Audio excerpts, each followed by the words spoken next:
Let us pray in the name of the Father, and of the Son, and of the Holy Spirit. Amen.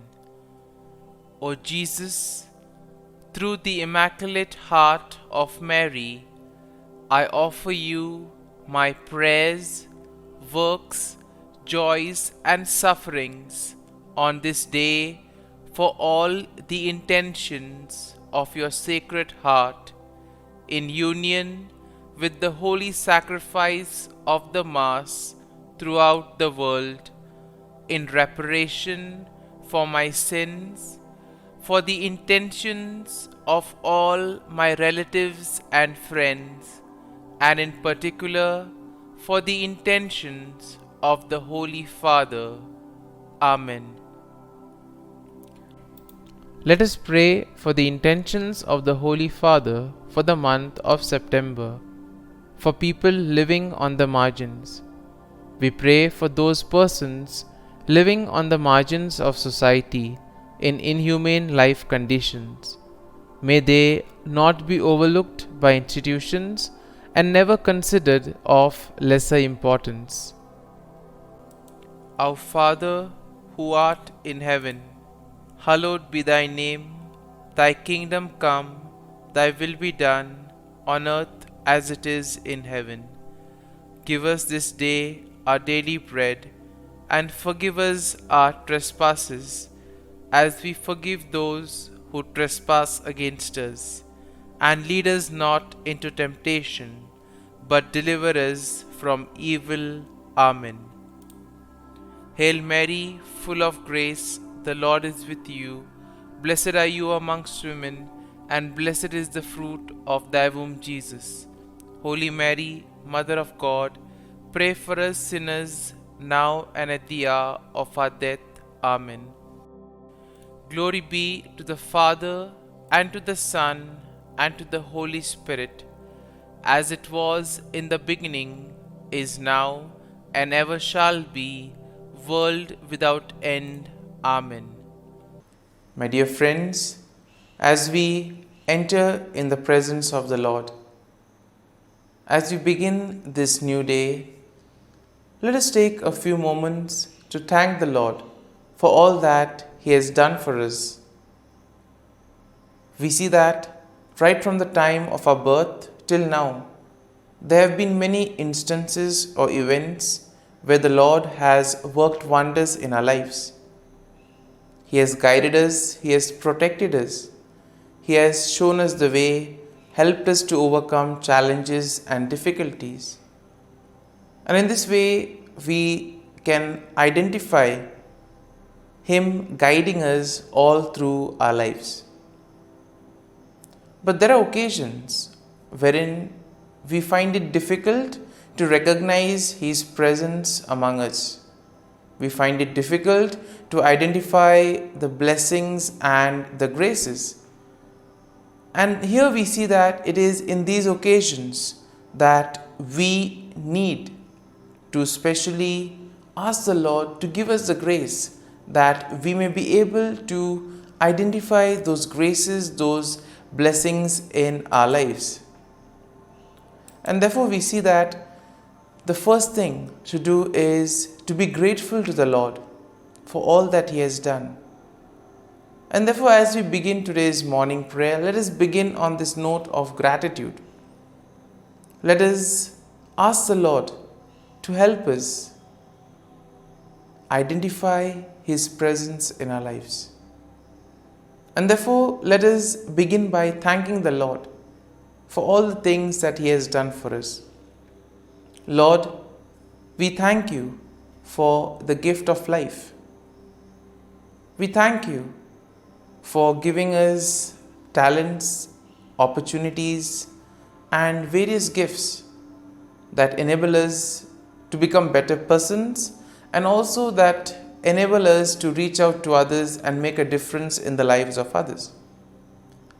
Lord, we also want to thank You for the gift of our family members, friends, relatives, near and dear ones, and all those who play a very important role in our lives. We see that it is these people who have been instrumental in making us who we are. They are the ones who have devoted their time, energy, and effort, and as a result of it, they have molded us and they have made us better individuals. So today, Lord, in a very special way, we ask you to bless all their endeavors and give them all the graces that they may require in life. We also thank you, Lord, for giving us the gift of this day, a day that would help us in many ways to appreciate the good things that you have done for us, a day wherein we may complete some thing that was left behind, or a day that may present to us various challenges. Whatever be the situation, Lord, we ask you to be with us and guide us. Allow us to be led by you. Lord, we also thank you for the opportunities, for the experiences that you have given us in life. There have been many experiences wherein we have enjoyed, and these are the experiences that we want to cherish in life. But at the same time, there have also been those experiences and those moments wherein we have found it difficult to accept them.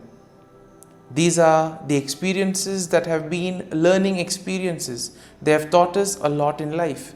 Though they may have been hard, bitter, but still they have given us a valuable lesson. They have made us stronger. And therefore, Lord, we also thank you for those moments which have helped us to become strong, which have helped us to become better individuals. And Lord, we also thank you for giving us opportunities to reach out to others, to make use of our talents. And thus, Lord, we ask you to be with us, guide us throughout this day. Lord, allow us to be led by you, so that whatever we do, our actions, our words, may reflect your love, joy, and mercy to the world around us. Help us to become your instruments, so that you may work in and through us. And therefore now, my dear friends, let us all close our eyes at this moment, and let us praise the Lord that He has woken us up in this morning. We thank Him for the good health that He has given us, for the good night's rest. We thank Him for keeping us safe and sound, for protecting us from all danger, from all harm. He has kept us in His love, and at every moment we see that His gaze is upon us.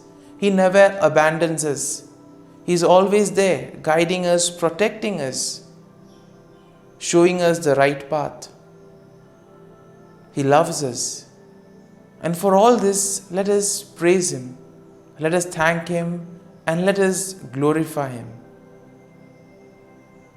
Lord, as we offer you this day, we ask you that you be with us. Help us to make the right decisions. Help us to do the right things, so that we too may become worthy instruments, that we may be worthy workers in your vineyard. And therefore, my dear friends, let this day be a day of joy and blessings in the name of our Lord Jesus Christ. We shall now reflect and meditate on Psalm 64. As usual, we shall have a general overview of the psalm, and then we shall take a look at the psalm in detail. And therefore, when we look at Psalm 64, we see that it is a psalm of David that addresses the theme of protection from enemies and assurance of God's justice. And therefore, we see that the psalm can be divided into three main sections. Now, the first section is basically a plea for God's intervention against wicked enemies. And this is something that we'll find in verses 1 to 6. The second section of the psalm, verses 7 to 9, will speak of declaration of God's judgment and the righteous rejoicing in His works. Therefore, the final section, verse 10, is a final affirmation of trust in God's care. And therefore, let's take a look at each of these verses in detail. Now, verses 1 to 6 go like this. Hear my voice, O God, in my meditation. Preserve my life from fear of the enemy. Hide me from the secret plots of the wicked, from the rebellion and the workers of iniquity, who sharpen their tongue like a sword and bend their bows to shoot their arrows. Bitter words, that they may shoot in secret as the blameless. Suddenly they shoot at him and do not fear. They encourage themselves in an evil manner. They talk of laying snares secretly. And here we see that David begins by addressing God, expressing his plea for protection and deliverance from his enemies. Here we see that David seeks refuge from the wicked individuals who in a way try to engage in secret plots, do things secretly, use their words as weapon to destroy others, to make havoc of their life. And we see that this is especially done against the innocent, against the blameless. And in today's world also we have so many instances wherein the innocent are being targeted, wherein the cruel, wicked people use various ways in order to take advantage of the innocent and the blameless. And therefore, David here describes the deceptive strategies that his enemies use, and also the wicked people, and also the confidence that these people have in their own plans. They are sure whatever they do will work. And therefore, we see that David is suggesting to us that all these cruel, wicked people who have such wicked plans, these things stem from their heart. It is something that they conceive in their heart itself. Now, verses 7 to 9 go like this. But God shall shoot at them with an arrow. Suddenly they shall be wounded. So he will make them stumble over their own tongue.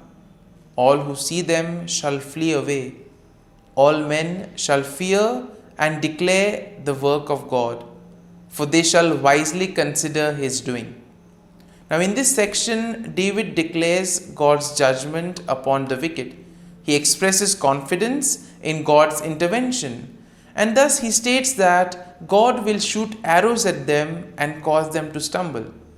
In other words, God will take appropriate action. He will humble the proud.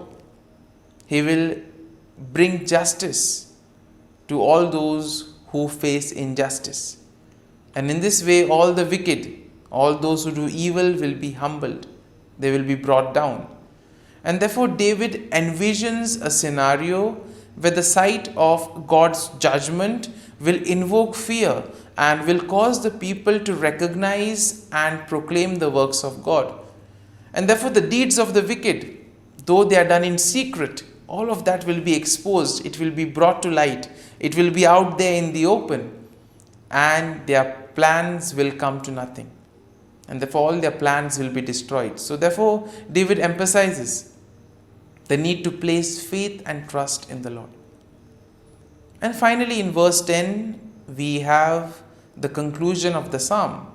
And therefore, the verse goes like this. The righteous shall be glad in the Lord and trust in him. All the upright in the heart shall glory. Once again, a consolation for all those who have been facing difficulties in their lives, all those who have been victims of injustice. And therefore, the psalm concludes with an affirmation of trust and rejoicing among the righteous. Finally, justice will be served. The wicked will be punished. And therefore, here we see that David declares that the righteous will find gladness in the Lord and they will place their trust in God. The upright in heart will boast in the Lord and they will celebrate his faithfulness and justice.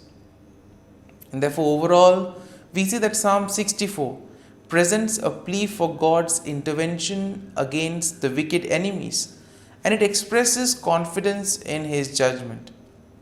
It also highlights the deceptive tactics of the wicked and their plans to harm the blameless.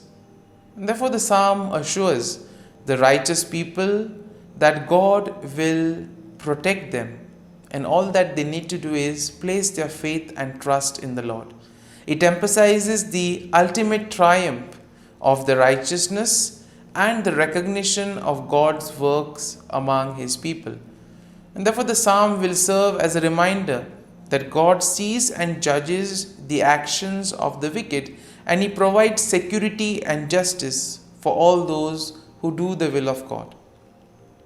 Therefore, my dear friend, let us now spend a few moments reflecting on this psalm.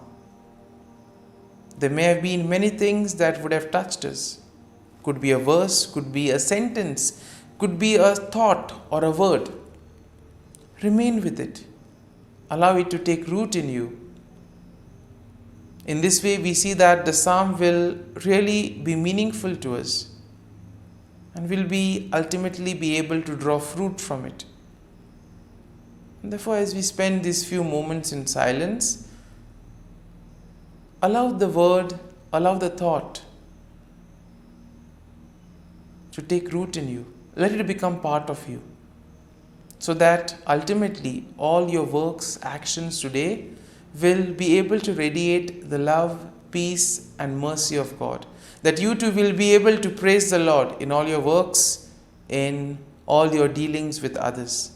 And thus you will be a worthy instrument to work in the vineyard of the Lord.